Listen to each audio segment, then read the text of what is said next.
He even sent us fake wire transfer transact confirmations at one point where he said, oh, I sent your account 500,000. Go check your account. I sent you the confirmation. 2-3 days later, there's nothing. There's no money. There's nothing. The confirmation is a made up number. All of a sudden, we get a phone call from Noor saying, hey, I was supposed to collect this money. And this guy reaches out to me and says that he got robbed by gunpoint for $18 million. $18 million? $18 million in a pickup truck in a neighborhood or the part of Jersey that is well known that he never visits. So where's the police report? Never seen it. Never seen it. Oh my God, this guy's such a scammer, dude. Such a scammer. I hope he rots in jail.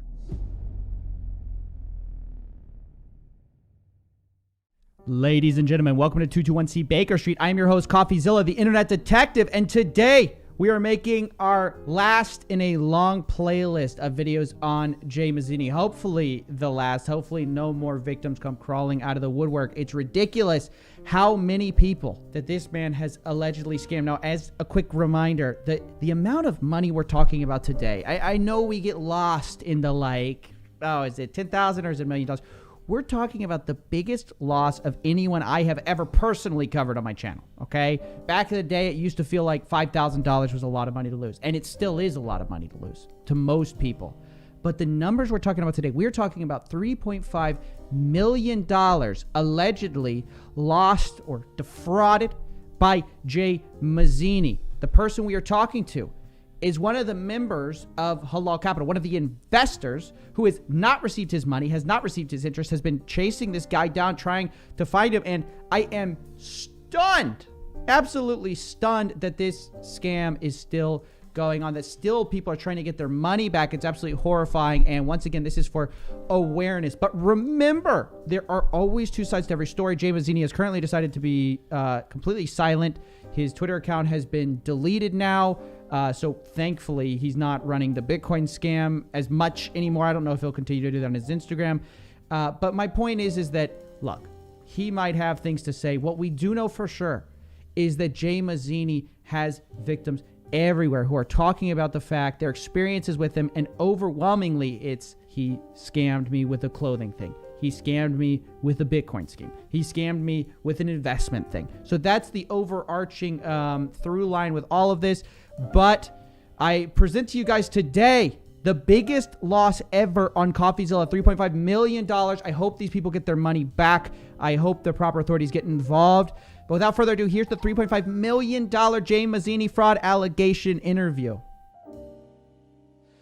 Ladies and gentlemen, welcome to CoffeeZilla. Today we're talking to Muhammad. He's one of the victims of Halal Capital, basically co-founded by Jay Mazini, and we're going to talk to him about his story, about the insane things that happened, how Jay Mazini said that he got robbed at gunpoint. We're going to get into all of it.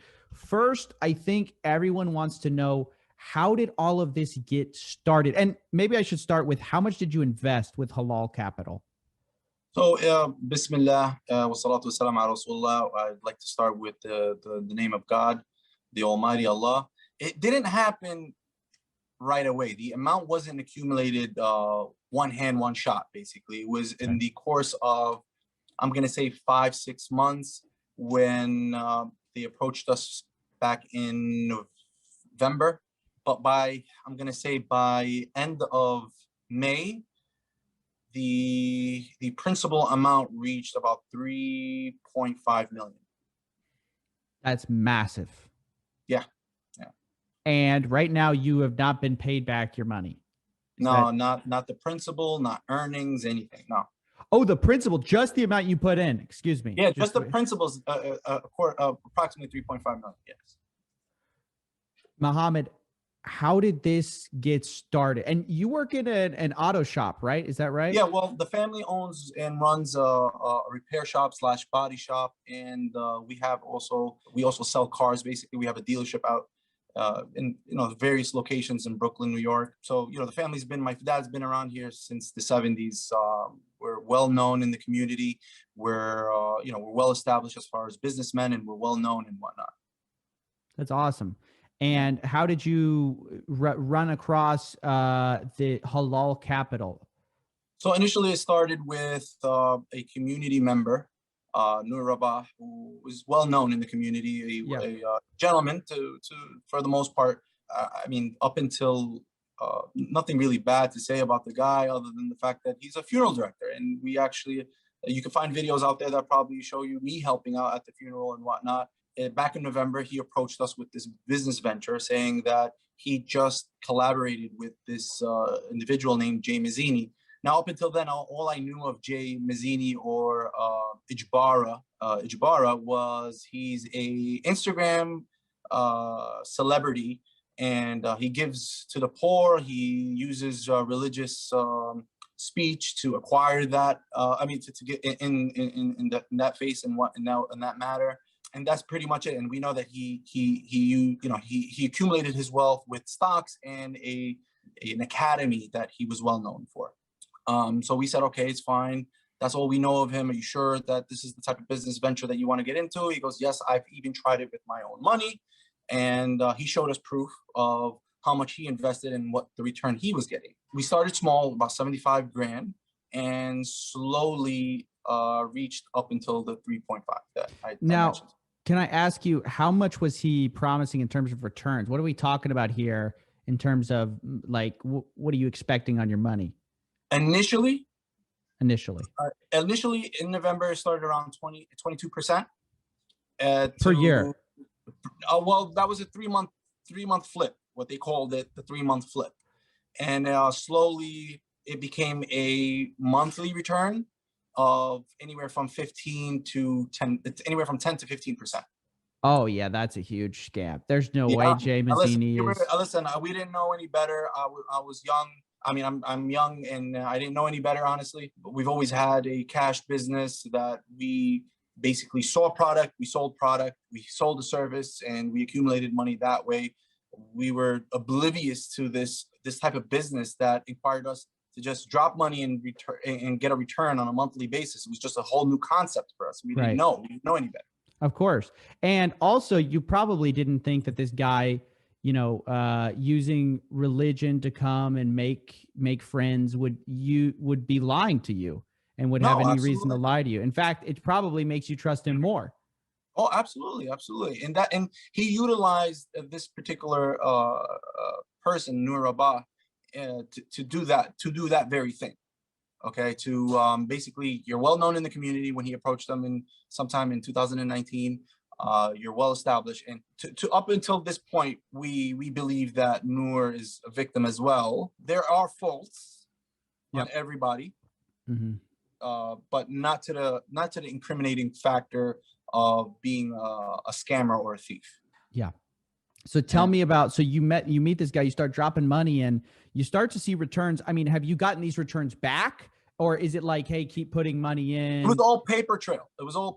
Basically, okay, you dropped 75,000, you're up now 150.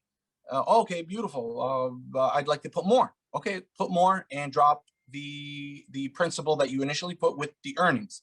And it went on from November up until August, when we were supposed to collect our final overall, because we told Noor at the time, hey, we're not dropping any more money. We have no more money to drop.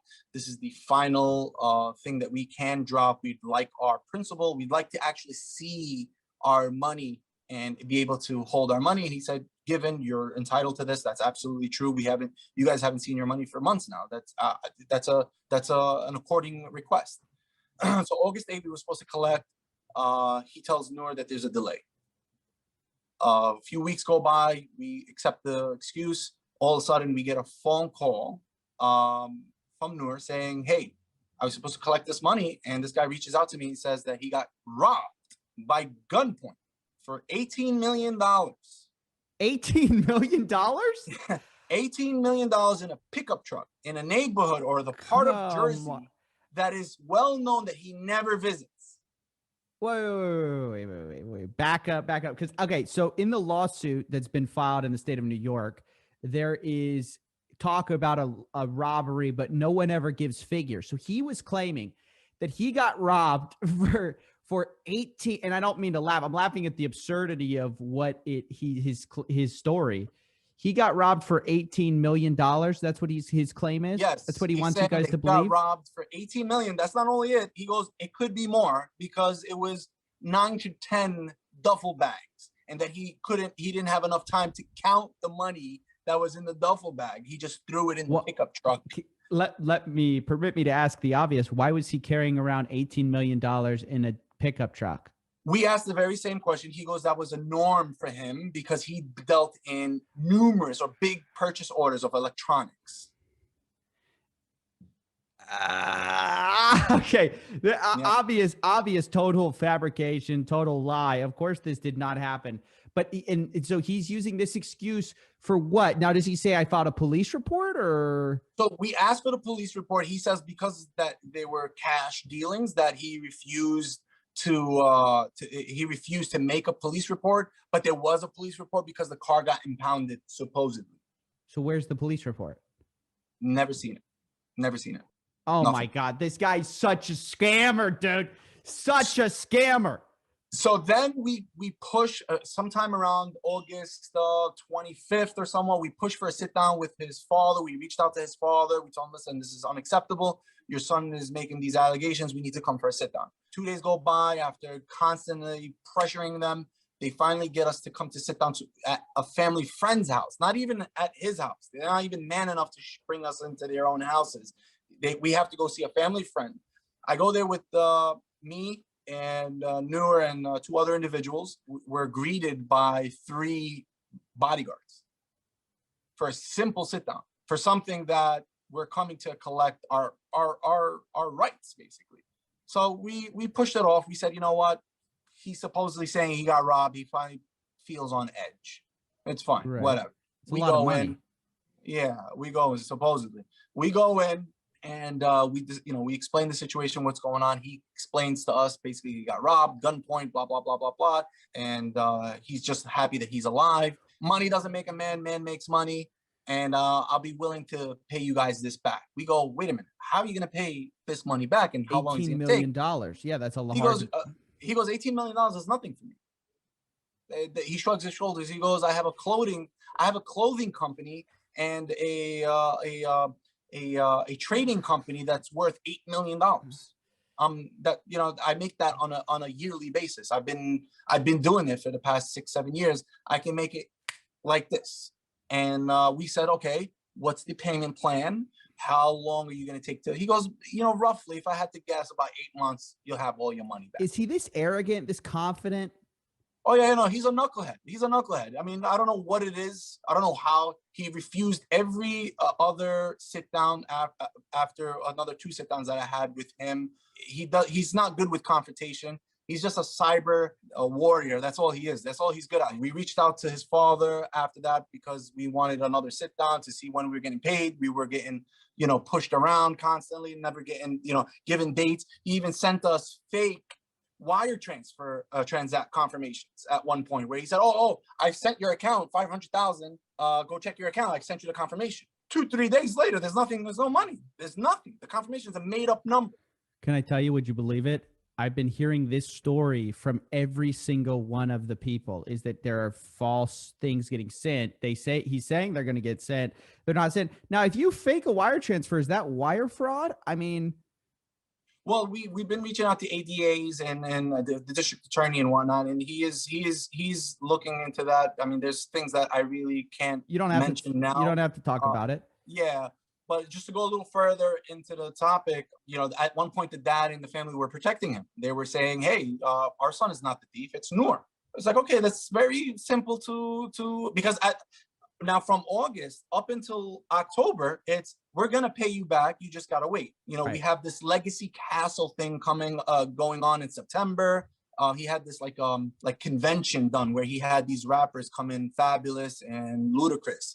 And basically, these are people to potentially boost up his image, to show that he's a prominent figure or public figure. He's that special. He makes these millions that he's able to shrug off. $18 million is nothing. Nothing, right? So we went there. We showed our faces. We were there. He was spooked out. He didn't want us there.